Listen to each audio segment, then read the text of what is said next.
Alléluia, Alléluia, Alléluia, Alléluia, Alléluia, Alléluia,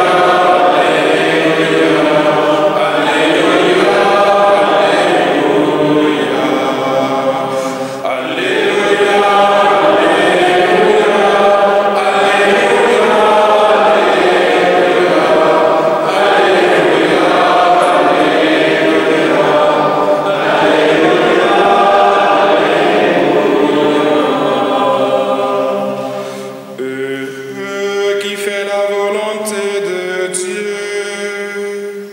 Jésus reconnaît en lui un proche. Alléluia, Alléluia, Alléluia, Alléluia, Alléluia, Alléluia,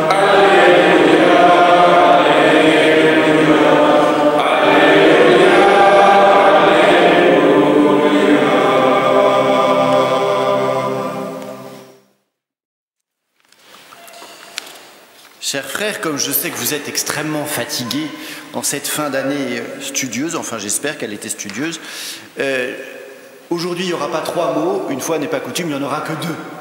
Ça vous épargne un tiers de cerveau, c'est déjà pas mal. Ça ne veut pas dire que l'homélie sera un tiers moins longue, mais bon, on ne peut pas tout avoir. Le premier mot que je voudrais méditer avec vous, c'est cette question de la division. C'est très étonnant. Diabolos, diable, c'est celui qui divise. Le propre de l'œuvre du diable, le propre du péché, c'est la division. Et cette division, elle est d'abord une division avec Dieu. Le tentateur fait de Dieu non pas un père, non pas un allié, mais un rival. Mais non, mais Dieu sait bien que quand vous aurez mangé, vous serez comme lui. Et donc Dieu ne veut pas que vous soyez comme lui. Donc Dieu est un méchant qui tire profit de votre infériorité et qui a tout intérêt à vous maintenir dans la servilité et l'infériorité. Dit le diabolos, le diviseur. Et du coup, le fruit de cette division avec Dieu, c'est la peur. Adam et Ève ont peur des pas de Dieu, ont peur de la rencontre. Alors, Adam et Ève se cachent. Parce que de la peur naît l'isolement. Ensuite, la deuxième division, c'est la division avec moi-même. En écoutant le tentateur, en écoutant le diviseur, Adam et Ève ne savent plus très bien quoi penser. Parce qu'à la fois, ils ont bien entendu la parole de Dieu. Et en même temps, il est bon le fruit. Il est désirable pour avoir la connaissance. Alors je ne sais plus si je dois écouter le cœur qui garde la parole ou si je dois écouter mon envie. Parce qu'au fond, ce Dieu-là n'est pas si désirable. Son commandement n'est pas si désirable, puisque Dieu est un rival puissant.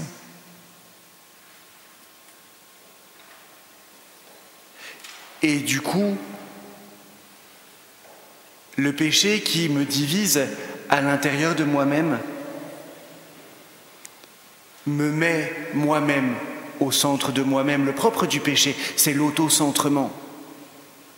Et le problème, c'est quand on se met au centre de soi-même, on découvre une seule chose, sa nudité. Notre incapacité à entrer en relation, notre incapacité à écouter, notre incapacité à aimer. Et du coup, de cette division avec Dieu, de cette division intérieure en nous-mêmes, naît une troisième division. Il fallait bien qu'il y ait quand même 3 points quelque part. C'est la division avec l'autre.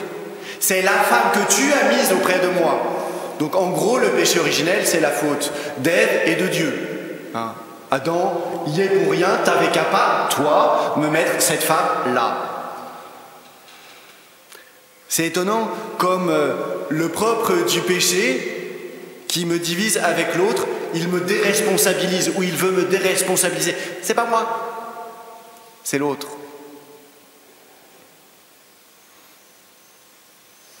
Accusation, déresponsabilisation. Ben dites-moi, le tableau du péché, comme il dirait à Liège, je reviens tout juste, c'est nain si beau. Hein. Peur, isolement, autocentrement, accusation, déresponsabilisation. Tout ça pour une pomme. Et ce qui est très étonnant, c'est que Jésus vous dit, ce qui est divisé ne peut tenir. Et ce qui est très beau, c'est que dans cet évangile-là, le verbe que Marc utilise, c'est le verbe anistémi. Et le substantif, c'est anastasis, résurrection. Celui qui est divisé, il est mort. Celui qui est divisé, il ne peut pas tenir. Il a perdu sa dignité.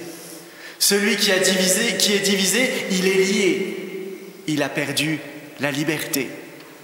Celui qui ne peut tenir, il a perdu la vie. Il n'est plus un homme debout. Alors, frères et sœurs, face à ça, qu'est-ce qu'on fait? On peut se désespérer un moment, et puis après, comme on en a marre de se désespérer, eh bien, on plonge dans l'indifférence par rapport à notre péché, parce que c'est le seul moyen de survivre. Ou alors, on écoute, ou alors on regarde en contrepartie le deuxième mot que l'on peut tirer de ces lectures. Et le deuxième mot que je regarde, c'est la résurrection.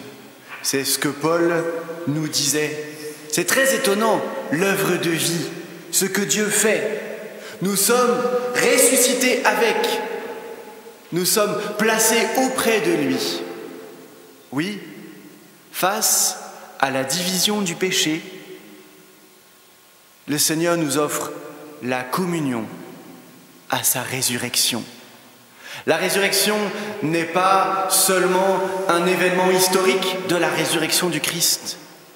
C'est une réalité de communion, parce que la vie se trouve dans la communion. La mort s'est trouvée dans la division. La vie se trouve dans la communion. Ensuite, le deuxième fruit de la vie, le deuxième remède au péché, c'est l'action de grâce. Alors, l'action de grâce, c'est pas la méthode Coué catholique, vous savez. Enfin, d'ailleurs, c'est plutôt la méthode Coué évangélique. Tout va bien, merci Jésus, merci Jésus, merci Jésus. En fait, non, c'est pas ça l'action de grâce.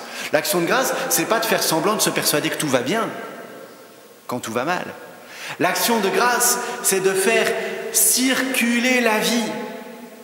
Ce que je reçois, je le rends au Seigneur. L'action de grâce, c'est un gigantesque acte d'adoration. Rendre grâce, c'est reconnaître que je dépends de la source, alors que Adam a préféré prendre le fruit et avoir son indépendance. L'action de grâce, c'est reconnaître que je reçois tout si je choisis la communion. Être des hommes et des femmes d'action de grâce, c'est être des hommes et des femmes reliés à la source.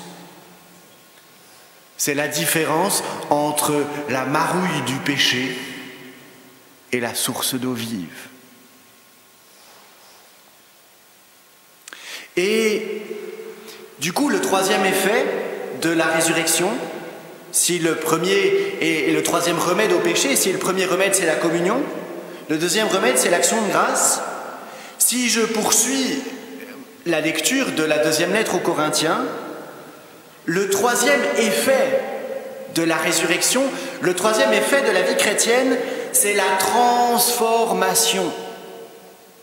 Et ça, c'est un des plus beaux miracles de notre foi chrétienne.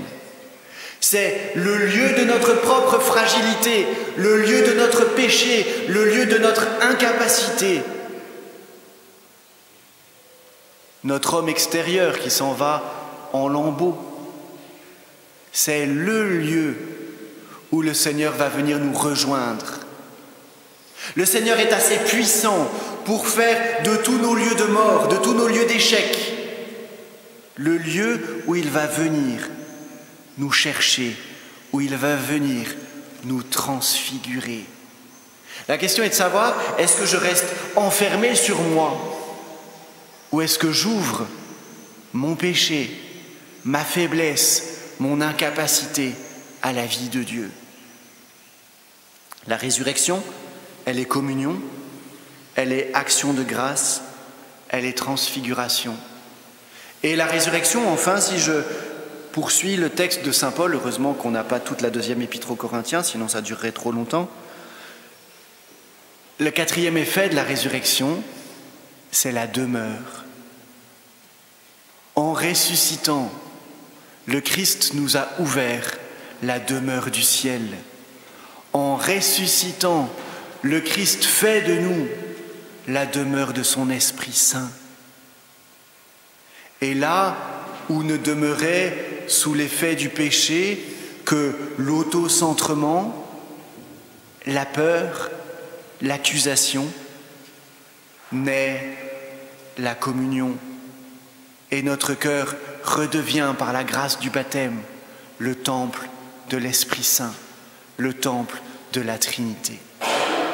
Alors, frères et sœurs, si le portrait du péché n'est pas beau, avec tout ce qu'il a de peur, d'isolement, d'accusation, de déresponsabilisation, heureusement, la résurrection du Christ que nous célébrons en ce dimanche, elle nous offre comme remède la communion, l'action de grâce, la transfiguration et la demeure de l'Esprit Saint.